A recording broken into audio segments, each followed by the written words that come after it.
কথা আছে, তাই বলে সুদখোরের সাথে কুরবানি দেওয়া যাবে না। হারামখোর, স্পষ্ট হারাম খাচ্ছে, আমি জানি ও হারামখোর, সুদ খায়, স্পষ্ট, সমাজের সব মানুষ জানে, সমাজের সব মানুষ জানে ও ঘুষ খায়, ও রিজিক ঘুষের টাকার রিজিক, সুদের টাকার রিজিক। এরকম স্পষ্ট যদি হয় তাহলে এই সুদখোর, এই ঘুষখোর, এই হারামখোরের সাথে আপনি কুরবানি দিবেন না। বুঝতে পারিনি কেন দিবেন না? হালাল হারামে অ্যাডজাস্ট হয়ে গেলে কুরবানি নষ্ট হবে এই ভয় না। ওই সুদখোর, ওই ঘুষখোর, ওই হারামখোরকে ঘৃণা করে তার সাথে কুরবানি দিবেন না। যে তোর সাথে আমি কুরবানি দিচ্ছি না মানে তুই সুদখোর, তোকে আমি বয়কট করলাম।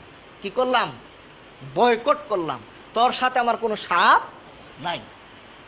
হ্যাঁ, সুদখোরের সাথে কুরবানি দিলে কুরবানি হবে, কিন্তু আপনি ওকে ঘৃণা করো তো তাকে বয়কট করবে, যেন সে লজ্জা পায়, যেন সে ইতস্ত বোধ করে, আরে আমি একজন এত বড় টাকা, এতগুলো টাকার মালিক, তারপরও আমার সাথে মানুষ কুরবানি দিচ্ছি না কেন?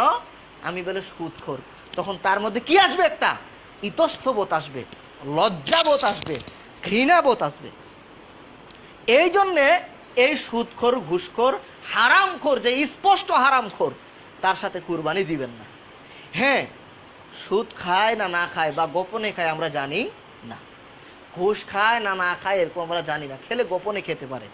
এই ধরনের মানুষের সাথে আপনি কুরবানি করবেন, কোনো সমস্যা নেই। কিন্তু স্পষ্ট আমরা সবাই জানি এই লোকটা সুদ খায়, ওর সাথে আপনি কুরবানি করবেন না। বুঝে গেছে কি? আরেকটা লোক আছে, ওর সাথে আপনি কুরবানি করবেন না, সেটা হচ্ছে বেনামাজি। আচ্ছা, বেনামাজি কাফের, এটা তো আমি 2 বছর আগ থেকে বলে আসতেছি। শুধু এতটুকুই না, বেনামাজিকে যে হুজুর কাফের বলে না, ওই হুজুরকেও আমি কাফের বলে আসতেছি। শুধু এই দেশে না, গত সফরে ভারতে প্রায় 5টা মসজিদে জুমার খুতবা আমি এই বিষয়ে দিয়েছি যে বেনামাজি টাটকা কাফের, যারা বা যেই হুজুর এই বেনামাজিকে কাফের বলবে না সেও কাফের। ওই দেশে হোক আর এই দেশে হোক, কেউ আমার সামনে আলহামদুলিল্লাহ টিকতে পারেনি। কারণ বেনামাজি কাফের এবং মুশরিক প্রমাণে 14টা দলিল আছে কোরআন এবং হাদিস থেকে, এবং বেনামাজি কাফের এ ব্যাপারে সাহাবা একরামের ইজমা আছে। সাহাবা একরাম বেনামাজিকে কাফের মনে করতেন, তাহলে আর কারো ফতোয়ার দরকার আছে? তাহলে বেনামাজি কাফের যেমন হিন্দু কাফের, বেনামাজি কাফের যেমন গারোরা কাফের, বেনামাজি কাফের যেমন খ্রিস্টান, ইহুদি, বৌদ্ধরা কাফের, এরকমই কাফের। যদিও সে আল্লাহকে বিশ্বাস করে, যদিও সে জুমার নামাজ পড়ে, হ্যাঁ এখন আপনি মুসলমান, কিন্তু আসরের নামাজে যদি না আসেন তাহলে আপনি কাফের। এখন মুসলমান, এখন মুসলিম, যারা জুমার নামাজ পড়তে আসছেন এখন আপনারা পাক্কা মুসলিম, কিন্তু জোহরে আপনি যে আসরে না আসলেন তাহলে আপনি আবার এই কাফের থেকে গেলেন। বুঝে গেছে? তাহলে বেনামাজি কাফের, এর সাথে কুরবানি চলবে না। কেন?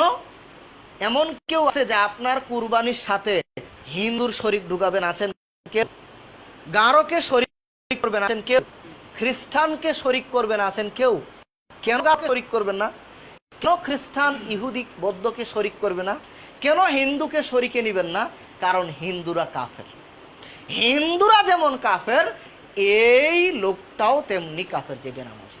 অতএব বেনামাজির সাথেও কোনো কুরবানি নাই। বেনামাজির সাথে যদি কুরবানি দেন তাহলে আমি বলবো আপনি হিন্দুর সাথেও দেন, কোনো সমস্যা নেই। অতএব শরীকে কুরবানি দিলে 2 শ্রেণীর মানুষের সাথে কুরবানি দিবেন না, 1 বেনামাজি, আর 2 এক স্পষ্ট হারামখোর, সুদখোর, ঘুষখোর, এদের সাথে কুরবানি দিবেন না। বুঝে গেছে কি?